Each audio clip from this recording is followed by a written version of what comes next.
Hello students, আশা করি তোমরা সবাই ভালো আছো, সুস্থ আছো। তোমাদের মধ্যে অনেক স্টুডেন্টস আমাকে জানতে চাও, হোয়াটসঅ্যাপ মেসেজ করো বা কমেন্টেও জানতে চাও যে ম্যাম জেনপাস ইউজি আর নিটের প্রিপারেশনের মধ্যে ডিফারেন্স কতটা, বা জেনপাস ইউজি এবং নিট দুটোর যে আমি প্রিপারেশান নেব সেটা একইভাবে হবে কিনা, বা দুটো একই সাথে প্রিপারেশান প্যারালালি নেওয়া সম্ভব কিনা। তো তা সব এই যে বিষয়গুলো সেগুলো দেখবে হঠাৎ ওরকম কমেন্টে একটা দুটো মানে ওয়ার্ডে রিপ্লাই করা বা হোয়াটসঅ্যাপে রিপ্লাই করা সম্ভব নয়। বিষয়টা আমার বুঝিয়ে বলার দরকার বলে আমার মনে হয়, আর অনেক স্টুডেন্ট এটা জানতে চাইছো, তাই আজকে সেটা নিয়ে তোমাদের সঙ্গে আমি ডিসকাস করে দিচ্ছি। তো সেটার জন্য প্রথমেই বলার বিষয় কি না, আমাদের জেনপাস ইউজির কোশ্চেন প্যাটার্ন কি, আমাকে কি কি পড়তে হয়, আর নিটের কোশ্চেন প্যাটার্ন কি, আমাকে কি কি সাবজেক্ট পড়তে হয়, এগুলো আশা করি তোমরা জানো। কিন্তু বলার আগে হয়তো হতে পারে কোনো স্টুডেন্ট নতুন, সে প্রথমবার দুটো এক্সামকে কম্পেয়ার করে দেখতে চাইছো, তো তাদের জন্য আমি প্রথম থেকে কি কি সাবজেক্টের এক্সাম কত মার্কসের কি হয় এবং কিভাবে কোশ্চেন প্যাটার্ন থাকে সবটা বলছি, এবং তার সাথে তাহলে দুটোর মধ্যে ডিফারেন্স কি বা সিমিলারিটি বা কি আছে সেটা তোমাদের সঙ্গে ডিসকাস করব। তো প্রথমে দেখো, আমি নিটের এক্সামের কোশ্চেন প্যাটার্নটা কীরকম সেটা এখানে নিয়ে নিয়েছি। তো প্রথমে এখানে নিটের যে কোশ্চেন প্যাটার্নটা আছে দেখো, আমরা দেখতে পাচ্ছি যে নিটের জন্য আমাদের কি কি সাবজেক্ট পড়তে হয় না, ফিজিক্স, কেমিস্ট্রি, বায়োলজি। এবার ফিজিক্স, কেমিস্ট্রি, বায়োলজি যে পড়তে হচ্ছে সেটা 10+2 লেভেলের, মানে ক্লাস 11 আর ক্লাস 12 যে সিলেবাস। অনেকে আমাকে মেসেজ করছো কি কমেন্ট করছো ম্যাম নিটের সিলেবাসটা আমাকে সেন্ড করে দিন, বা জেনপাসের পিডিএফটা কি আছে সিলেবাসে সেটা পাঠান। দেখো, নিট, জেনপাস এই কম্পিটিটিভ এক্সামস দুটোই কিন্তু 10+2 অর্থাৎ 11 এবং ক্লাস 12-এর যে সিলেবাস আমরা পড়ে থাকি সেই অনুযায়ী, সেই সিলেবাস অনুযায়ী কিন্তু দুটো সাবজেক্টেরই কোশ্চেন প্যাটার্ন থাকে। মানে কোশ্চেন্সের যে কি বলা যায়, কি কতটা টাফ লেভেল হবে বা কোন লেভেলের কোশ্চেন্স থাকবে সেটা হচ্ছে ক্লাস 11 এবং ক্লাস 12-এর যে সিলেবাস ফিজিক্স, কেমিস্ট্রি এবং বায়োলজি সেটা অনুযায়ী কোশ্চেন থাকে। বোঝা গেছে? নিটের ক্ষেত্রেও তাই, জেনপাসের ক্ষেত্রেও তাই। এবার নিটে আমরা দেখছি যে এই তিনটে সাবজেক্ট যে থাকে ফিজিক্স, কেমিস্ট্রি, বায়োলজি, বায়োলজিটাকে বটানি আর জুলজি এরকম দেখো দুটো ভাগ আবার করে দেওয়া হয়েছে 2021 থেকে, মানে 2 বছর এই প্যাটার্নে এক্সাম হয়ে গেল, 2021-এ হলো, 2022-এ হলো। তো বটানি এবং জুলজি দুটো ভাগ করা হয়েছে, আর ফিজিক্স, কেমিস্ট্রি, এবং প্রত্যেকটাতে আমরা দেখব সেকশন এ, সেকশন বি করে ভাগ আছে। মানে ফিজিক্সের একটা সেকশন এ, সেকশন বি থাকবে, কেমিস্ট্রিরও দুটো সেকশন থাকবে, বটানিরও দুটো সেকশন থাকবে, জুলজিরও দুটো সেকশন থাকবে।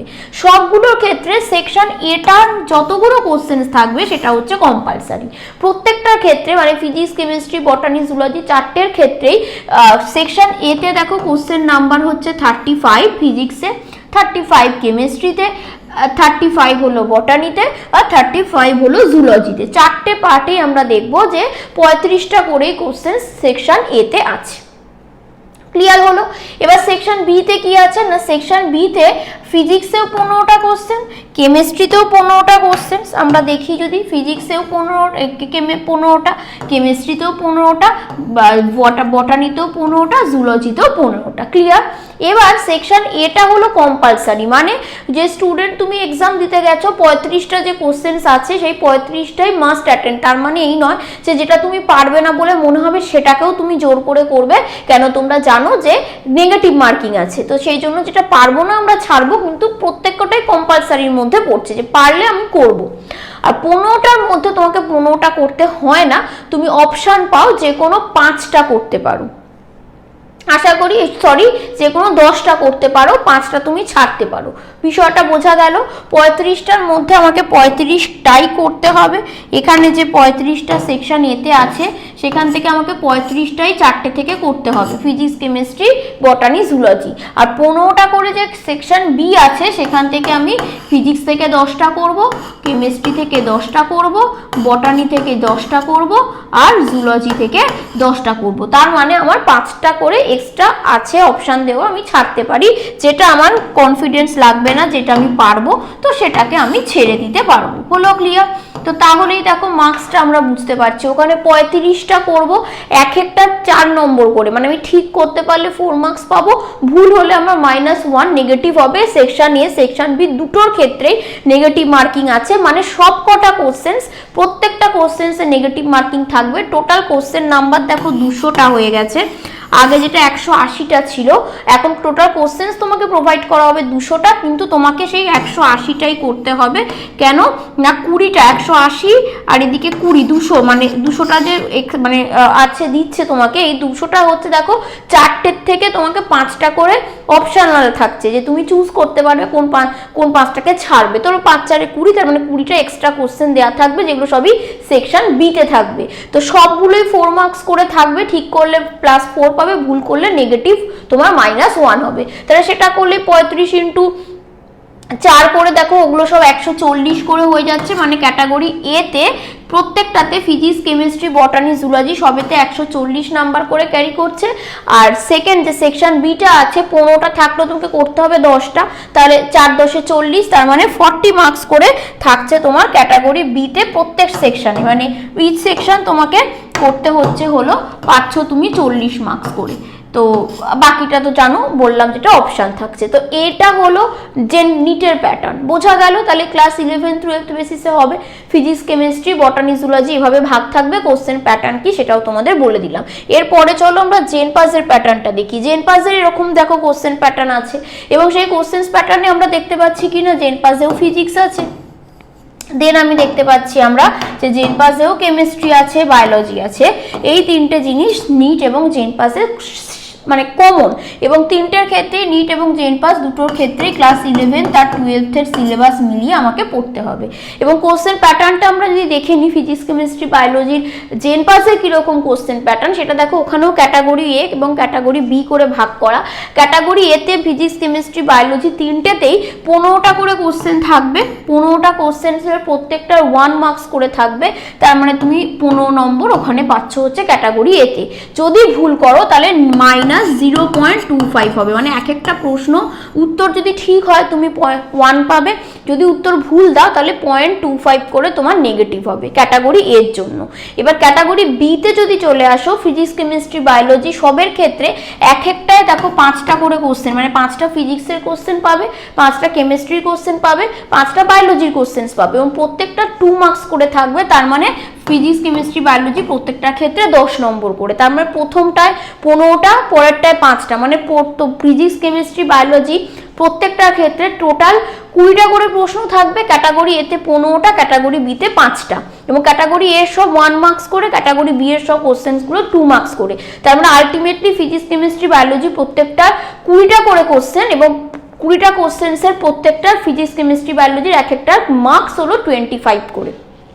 বোঝা গেল? এবার তাহলে চলে আসে, এটা তো বোঝা গেল যে নেগেটিভ মার্কিং আছে, কিন্তু ক্যাটাগরি বিতে আমরা দেখব কোনো নেগেটিভ মার্কিং নেই, মানে নেগেটিভ মার্কিং কিছু হয় না এটার ক্ষেত্রে। ক্যাটাগরি বিতে কোনো নেগেটিভ মার্কিং থাকে না, কিন্তু এখানে দেখব ক্যাটাগরি 1 এর কোশ্চেন্সগুলোতে যে কোনো একটা অপশানই কারেক্ট হবে, মানে 4টে অপশান থাকে, 4টে মাল্টিপল চয়েসের কোশ্চেন্সে 4টে অপশান, যেটা ঠিক সেটা চুজ করব, হয়ে গেল। কিন্তু ক্যাটাগরি বিতে একটা অপশানও কারেক্ট হতে পারে, একটা বা তার বেশি অপশানও কিন্তু কারেক্ট হতে পারে। এটা তাহলে গেল ক্যাটাগরি বি। এবার তাহলে এখানে বোঝা গেল টোটাল তার মানে 25 করে ফিজিক্স, কেমিস্ট্রি, বায়োলজি। এবার চলে আসো, এইটা তার মানে কমন। এবার চলে আসো লজিক্যাল রিজনিং আর ইংলিশ, এই দুটো আমরা দেখলাম যে নিটে নেই, কিন্তু জেনপাসে আছে, আমাদেরকে পড়তে হবে। লজিক্যাল রিজনিং এ 20টা প্রশ্ন থাকে, পুরোটাই ক্যাটাগরি এতে থাকবে, ক্যাটাগরি বিতে কোনো কোশ্চেন থাকবে না। ইংলিশেরও 20টা প্রশ্ন থাকবে, ক্যাটাগরি এতেই থাকবে, ক্যাটাগরি বিতে কোনো কোশ্চেন থাকবে না। তো তাহলে 1 মার্কস করেই থাকবে, এবং ভুল হলে মানে ঠিক হলে 1 মার্কস পাবে, ভুল হলে সেম ভাবে 0.25 করে তোমার নেগেটিভ হয়ে যাবে। ক্লিয়ার? তারপর টোটাল নাম্বার অফ কোশ্চেন্স 100 হবে, আর টোটাল মানে নাম্বার অফ কোশ্চেন্স বা অ্যামাউন্ট অফ কোশ্চেন্স 100, আর মার্কস দেখো থাকবে 115, মানে 115 হচ্ছে তোমার মার্কস। এবার তাহলে আমরা নিট আর জেনপাসের কোশ্চেন প্যাটার্নের ডিফারেন্সটা বুঝলাম। এবার চলে আসো তাহলে পড়ার ডিফারেন্স কিছু হবে কিনা। ডিফারেন্স তো অবভিয়াসলি কিছু থাকবে, আমরা জানি লজিক্যাল রিজনিং আর ইংলিশটা জেনপাসের জন্য এক্সট্রা, সেটা আমাকে এক্সট্রা পড়তে হবে। যারা জেনপাসের প্রিপারেশন নিচ্ছ সেটা তো স্বাভাবিক, সেটা নিজেরাই সবাই বুঝতে পারছো। তোমাদের মেন সমস্যা হচ্ছে যে ফিজিক্স কেমিস্ট্রি বায়োলজি একটা পড়লে আরেকটা হয়ে যাবে কিনা। দেখো ফিজিক্স কেমিস্ট্রি বায়োলজি ক্লাস 11-12 যে সিলেবাসটা, সেই সিলেবাসটা তো আর জেনপাসের জন্য একভাবে ক্রিয়েট করা, নিটের জন্য একভাবে ক্রিয়েট করা, আবার বোর্ড এক্সামের জন্য একভাবে ক্রিয়েট করা এরকম নয়। রেসপিরেশন, ফটোসিনথেসিস সব সময়ের জন্যই সমান, সেটা বোর্ড এক্সামের ছেলে মেয়েদের জন্য একরকম ভাবে প্ল্যান ফটোসিনথেসিস করবে আর নিট জেনপাসের স্টুডেন্টদের জন্য আলাদা আলাদাভাবে করবে, সেরকম নয়। মানে আমি ব্যাপারটা তোমাদের খুব মনে হচ্ছে যেটা কি ব্যাপারটা ম্যাম বলতে চাইছে, আমি এটা বিষয়টা বলতে চাইছি মেন থিওরিমগুলো যদি হয়, মেন থিওরি সেটা ফিজিক্স হোক, কেমিস্ট্রি হোক, বায়োলজি হোক, কনসেপ্ট টপিক, সেটা তো সব ক্ষেত্রেই টপিকটা যেটা সেটাই, তার থেকে কম বেশি হতে পারে না। কিন্তু হ্যাঁ, প্যাটার্ন অফ কোশ্চেন্স কিন্তু একটু ডিফারেন্ট হয়। যেমন জেনপাসে আমরা ওয়েস্ট বেঙ্গল বোর্ডের সিলেবাসও ফলো করা দরকার। ওয়েস্ট বেঙ্গল বোর্ডের অনেক ইনফরমেটিভ কিছু মানে যে বইগুলো আমরা পাই সেখানে অনেক রকম ইনফরমেশন রিলেটেড কোশ্চেন্স থাকে জেনপাস ইউজিতে, তো সেগুলো আমাদেরকে ফলো করতে হবে। আর নিটের ক্ষেত্রে আমাদেরকে অবভিয়াসলি, আমি যদি বায়োলজি বলি তাহলে এনসিইআরটিকে ফলো করতে হবে, প্রত্যেকটা লাইন পড়তে হবে। এবং এনসিইআরটি এমন একটা বুক, সেটা তুমি নিট পড়ো, জেনপাস পড়ো, সবকিছুর জন্য একটা বেসিক বই, সেটা দরকার।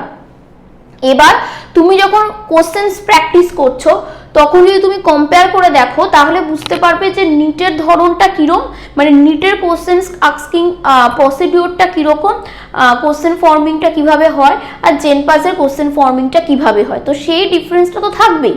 সেটা ফিজিক্স কেমিস্ট্রি বায়োলজির মেন যে জিনিস, মেন যে কনসেপ্ট টপিক, সেটা তো সবার ক্ষেত্রেই সেম। সেটা তো আর নতুন করে এক একটা এক্সামের জন্য এক একভাবে বানানো হয় না, সেটা তো নেই, একই জিনিস। কিন্তু হ্যাঁ, কোশ্চেন্স প্যাটার্ন কিন্তু একটু ডিফারেন্ট। মানে প্যাটার্নটা তো কটা কি কোশ্চেন চাওয়া হবে, তার কি পজিটিভ মার্কস আছে, নেগেটিভ মার্কস আছে, সেটা তো তোমরা জানো। কিন্তু কিভাবে কোশ্চেন বিল্ড করা হয় বা কোশ্চেন লেভেলটা কোথায়, ইনফরমেটিভ কোশ্চেন্স বেশি থাকলো, কোথায় কি বুঝলে তার উপরে কোশ্চেন্স বেশি থাকলো, কোথায় ম্যাথসের বেশি থাকে, কোথায় কি বলা যায় অ্যাপ্লিকেশন বেসড কোশ্চেন্স বেশি থাকে, এই ডিফারেন্সগুলো তো থাকছেই। এবং সেই জন্য তোমরা সেভাবে গাইড নাও যে যাতে তুমি বুঝতে পারো যে জেনপাস এবং নিটের মধ্যে ডিফারেন্স কি, সেটা বুঝে সেভাবে তুমি যদি প্যারালালি প্র্যাকটিস করতে থাকো, প্যারালালি ব্যাপারটাকে বুঝতে থাকো, তাহলে যেটা সেম, যে জিনিসটা সেম, যে টপিকটা সেম ভাবে পড়লে বুঝলে হয়ে গেল, সেটা তো একটা ভাবেই তোমার দুটো রেডি হয়ে যাচ্ছে। তার সাথে কিভাবে তুমি দুটোর প্রিপারেশনকে বা কিভাবে তুমি কোশ্চেন্স অ্যানালাইসিস করে বুঝবে যে কোনভাবে প্রিপারেশনটা কিভাবে আমার জেনপাসের জন্য দরকার, আর একই ওয়ে অফ মেথড, মানে একইভাবে পড়বো একই কন্টেন্ট, কিন্তু তার অ্যাপ্লিকেশনটা নিটের জন্য আবার কিভাবে করব, আবার সেই কন্টেন্ট পড়ে অ্যাপ্লিকেশনটা আমি জেনপাসের কোশ্চেন সলভের সময় কোন দিকগুলোকে ফোকাস রাখবো, এই জিনিসগুলোকে জাস্ট মনে রাখার দরকার। এবং সেই ডিফারেন্সটা তো অবশ্যই থাকবে।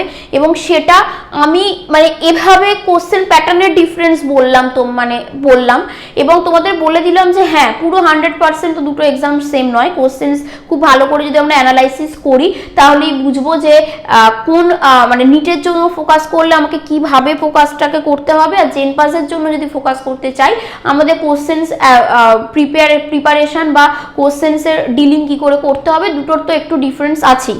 কিন্তু সেটা আমি ভিডিওর থ্রু দেখো বলা সম্ভব নয়। যখন আমি ক্লাস পড়াচ্ছি, একটা চ্যাপ্টার ধরো ফটোসিনথেসিস পড়াচ্ছি বা ধরো বায়োলজিক্যাল ক্লাসিফিকেশন পড়াচ্ছি, তো সেটা পড়ানোর সময় আমি স্টুডেন্টদেরকে বলছি যে হ্যাঁ, তোরা যারা নিট দিবি তো তারা এই পোর্শনসগুলোকে এভাবে বেশি জোর দে, যারা জেনপাস দিবি তাদেরকে তোকে এই পোর্শনটা এক্সট্রা পড়তে হবে কি এই পোর্শনটা পড়তে হবে না, কিংবা দুজনকেই এই টপিকগুলোকে মাথায় রাখতে হবে। সেটা তো আমি টপিক যখন ডিসকাস করছি স্টুডেন্টসদের সঙ্গে তখন বলা সম্ভব। কিন্তু আপাতত আমি তোমাদেরকে এই ব্যাপারটা বললাম যারা সেলফ স্টাডিও করছো, যে এটা মনে রাখবে যে কিছু তো ডিফারেন্স আছে, কিন্তু মেন টপিকটা biological classification, 5 kingdom classification, 5 kingdom ক্লাসিফিকেশনই হবে, সেটা আর নতুন কিছু হতে পারে না। কিন্তু অবশ্যই কিছু কিছু ডিফারেন্স, কিছু মানে কি বলবো, প্রিপারেশনের কি বলা যেতে পারে, ধরো ফোকাসিং এ ডিফারেন্ট তো থাকবেই। এবং কোন টপিকটা আমি নিটের জন্য বেশি ফোকাস করব বা কোন টপিকটা জেনপাসে আমি ছাড়তেও পারি, কিন্তু নিটে যেটা পড়ছি সেটা জেনপাসে হয়তো অতটাও লাগছে না, তার বদলে অন্য কোনো একটা টপিক জেনপাসের জন্য খুব বেশি ইম্পর্টেন্ট, এই বিষয়গুলো তো থেকেই যাচ্ছে, সেইটুকু ডিফারেন্স তো থাকবেই। এবং সেটাকে যদি তুমি একটু গাইড করে নিতে পারো, সেটাকে যদি একটু গাইড নিতে পারো, তো তাহলে তুমি দুটোকে প্যারালালি কিন্তু চালাতে পারবে প্রিপারেশন।